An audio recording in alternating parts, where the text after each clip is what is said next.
Okay, so the recording's just started now, Leah. Okay, so we are going to we're going to conduct a professional discussion based on presentation and professionalism. So why we think it's important to be well presented, why do we think it's important to be professional, and the roles that both of these play in your job role, and as how you act as an ambassador for the business as well. So are you happy to start, Leah, first and foremost? Yes. You are? Excellent. And you've got your notes there ready as well. So my first question to cover, Leah, will be, can you explain when you've shown professionalism in your role? I've shown professionalism by looking clean and dressed professionally with the dress code. Always have well-mannered body language and a lot of respect. Okay, excellent. So that also ties in with you being able to demonstrate how you've been consistently punctual in your role as well. So would you say that you always make sure you turn up on time every day, looking well presented, ready to work with a positive attitude as well? So what part do you think that plays in the business? What you know, if you're becoming an advocate for the business, how do you think that might make clients view you and the business as a whole there?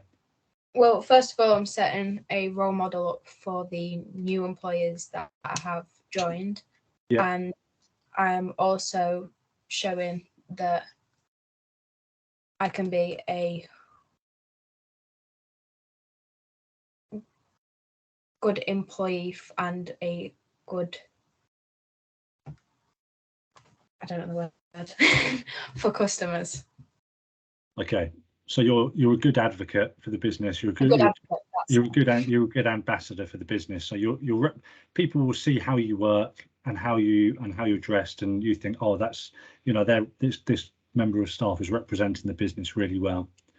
Yes. So you give yourself a good reputation, and by doing so, you also give the business a good reputation as well.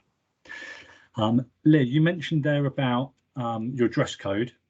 What is your dress code at work, and how do you know what the dress code is and how to adhere to that? So dress code, we just get told that it has to be respectable clothing. Obviously, it can change depending on how the weather is. But we also wear it's like a pinafore with the logo on, so that the clients know that it's us when we come into their homes, and when we're out and about, if people ask, oh, can I take a picture of that, and then they have the name and the logo and stuff. Excellent. So that's part of company policy, that you need to be wearing that at all times. So you understand that and are able to apply it. Okay. Yeah. Okay. So that kind of ties in with the next question, the next set of questions, Leah, as well, which is they're basically around company values and company image. So why do you think it's important to to portray a good image for the business? It's important to portray a good image for the business as you're representing the company, and it can play a big role in customer service. Yeah, that's it. Is that part of your company values, and as well, I know, is, you know, providing good customer service, you know, providing excellent cleaning and value for money?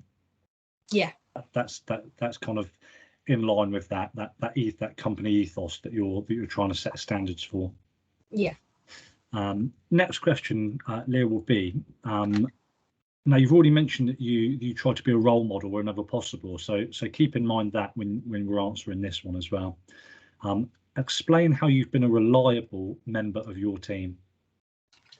I've been reliable by showing up on time every day and sticking to the time schedule throughout the day, as well as being professional and safe when holding keys and cash that clients give to us. And I show a good attitude towards colleagues and customers. Yep, that's it. And obviously people are going to look up to you in the role that you have. You're setting an example. Part of role modelling is certainly part of professionalism and continuous improvement is having a mentor available. Yeah. So whether that's you learning from a line manager or somebody else, or new learners learning, or new members of staff learning from you, it's always important to have somebody to support and coach and guide, to allow you to gain confidence. Yeah. And also ask for feedback as well. Yeah. We've touched upon feedback before and how it's important for from a learning perspective, but also it allows you to monitor performance. Yeah. And standards as well, to ask for feedback, the importance of two-way feedback to learn. Yeah. You mentioned in one of your answers before about equality. So let's just talk a little bit about respect, equality and diversity, Leah, as well. So would you say that you work with a diverse workforce or diverse clientele? You've got lots of different types of people within your business? Yeah, we do. We work with loads. Excellent. So we're talking about what young, or I should say, more senior or younger, people with different backgrounds, people with different learning abilities. There might be people with like English as a second language, potentially, different cultural backgrounds, different religious beliefs. So it's important. Does this include disabilities as well? So some people don't have visible disabilities. 100%. So yeah, age, disability, gender, all of these different characteristics. Yeah. It's important that we understand under the Equality Act, how a business should be run, and ultimately that's that attitude and culture that should be created around equality and diversity should be set up from the people at the top and then cascaded through the organisation to again set an example. And we come back to role modelling again of why that's important. So again, why do you feel it's important that equality and respect is part of your team, part of your everyday operation, Leah? It definitely needs to be respected in the business. Yeah. And the service that we give out, because when we provide this, not everyone has the same beliefs in religions. Not everyone has disabilities. Some people have, not everyone has disabilities that are visible. Yeah. And everyone is different, and no matter what, everyone should receive the same service. Yeah, absolutely. So you don't necessarily need to treat everybody the same, because not everybody wants to be treated the same. However, it is really, really important to treat everybody fairly. Yeah. I know that's something that you demonstrate, and you understand that's part of your company kind of ethos and the way in which you do your day-to-day job role. Yeah. So it is really important to show respect to others. Okay.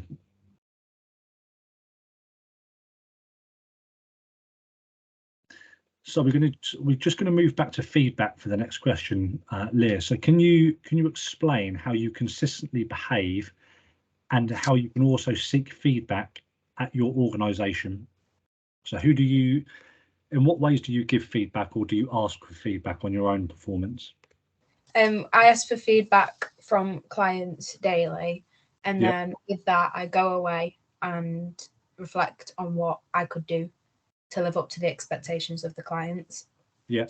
If it's negative, that is, and then if it's positive, it's obviously a good thing. That's it.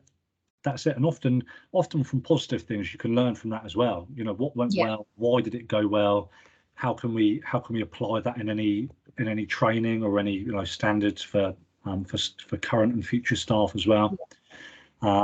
So a lot of the time it might be in your business, for example, something like going the extra mile, like doing a little bit more to make sure the client's happy. So within that, can you think of an example, Leah, of when you've set a positive example for others at your workplace? With some clients, because they are that of the elderly, they struggle to do stuff like washing up or their own clothes, putting them on the line and stuff like that. So we go out of our way for them, so we can just give them the extra little bit of support, and that's showing role model on the new employees that they can do that too. Yeah, amazing. Okay, and lastly, we're just going to move on, Leah, to some organisation procedures. So is there any procedures or policies at work that you always have to follow, and why do you think it's important to follow them? Yeah, so there's a cloth kind of like, what's the word? There's like a cloth regime, so where you can't use certain coloured cloths on certain rooms, and you have to use another set of cloths per house, so it's not a mix of like bacteria and germs and stuff like that of going into other people's houses. Okay. So it's like a COSH regulation. Yes, that's. And we also have a key safe, kind of like where we have to drop keys off at the end of the day. We can't leave them in our cars or caddies or anything like that. So they're all in the office and they have to be checked in and checked out as well. Same with cash. So cash can't be left in caddies or cars, or they have to be brought back at the end of the day and checked in as well. Yeah. So that's presumably that's health and safety policy, but also duty of care for towards your own staff as well. Yeah. And to do with standards. Yeah. Centered around processes as well. So that's a really good example. Okay. So I'm just going to double check this, Leah, that we've gone through everything we need to. One more question regarding professionalism, and this is to do with the company's code of conduct, with particular reference to using social media. Now, does your company use social media at all, Leah? Facebook. So it uses Facebook. So are you aware of what the regulations are around that? No, not currently. I'm not trained on that, but I am going to be soon because I'm going to run that. Okay, excellent. So presumably there's guidelines about what you are allowed to put on, what you're not allowed to. Yeah, I know bits about that. So we can't post anything about the client's location, names, numbers, or anything like that. We can't even post pictures of the client's houses unless they are given permission. But we can post. So when the clients give us feedback, sometimes they write it and then they tag our Facebook profile into the comments. So it comes up on our Facebook page about all the positive reviews. Okay, excellent. So that's very much to do with data protection and GDPR regulations on online and digital online safety. Yeah. Okay.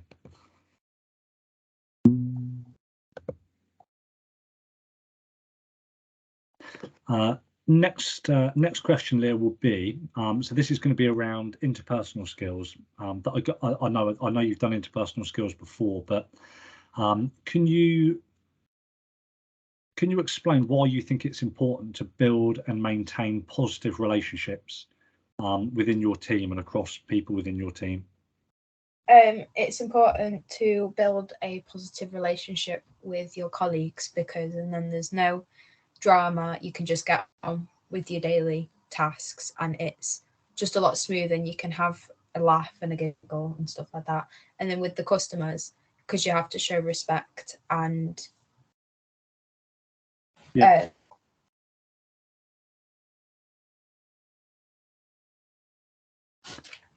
it. You mentioned a little bit earlier, Lyra, as well about you looking after and taking responsibility for new members of staff that come into the business. Yeah. So are you responsible for any training element of what they do? Yes. Okay, just talk me through how that works, the process of how that works from when they first come in. So they get given a trial day. So it's where they come in and show us, we basically say to them, clean this room how you would clean your own home. And then if that, we teach them a bit of the office regulations, but not loads because it'll be too bombarding. And then we bring them onto houses with me and then they just kind of clean around. I go and check, see if there's anything that needs to be touched up on because obviously we need to keep the standard high no matter what. But any feedback from the clients we give to them as well. And then I also give them feedback on how they could improve on what they did good on that day. And then we keep doing that. And eventually, as we get further on into the training, they learn all the office regulations. Okay, excellent. And is that how you learned yourself, Leah, as well? Did you seek advice from more experienced team members in learning as well? Yeah. And you learned through, we mentioned you learned through actively asking for feedback like you do with clients now, but do you have any one-to-ones or performance reviews with managers at all, Leah, or senior member of staff? Yeah, we can do. Okay, is that monthly or annual reviews? It's whenever. It's not really a set thing. It's just you can either ask for it or they bring you in to say either a positive thing, or it could be, you need to improve with this. So it could be either. Okay, can you think of an example where you've been given a piece of feedback, positive or constructive, and you've reacted really positively to that, and you've made a change, or you've gone ahead and done something to how you operate based on the feedback that you've been given? Yeah, so I went over, I did a little bit extra for a client one time, and I got pulled into the office and said that it was really good and they absolutely adored it, and they just said to basically keep it up because it's really good. So I made sure from that day that I did that, what I did in that house I do to every client's houses now. Yeah, amazing. Okay, excellent.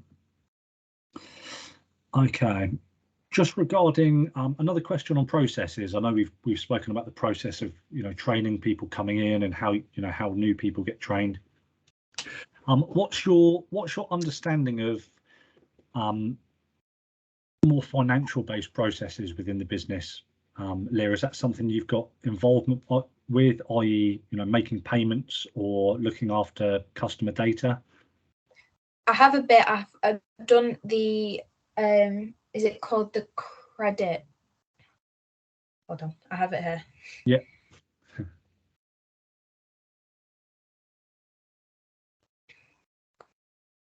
So I've done that, but bar that, not too much. Okay, no problem at all. Okay, right, Leah, that is you've done a really nice job with that, with some really strong answers and really thorough demonstration of how you understand the business, how it runs, what's involved within it, and how that meets a lot of the criteria, like processes within the organisation, interpersonal skills, decision making, and professionalism, as we started with at the top of the session as well. So that's it. That's all we need, Leah. I'm just going to finish recording now. Okay.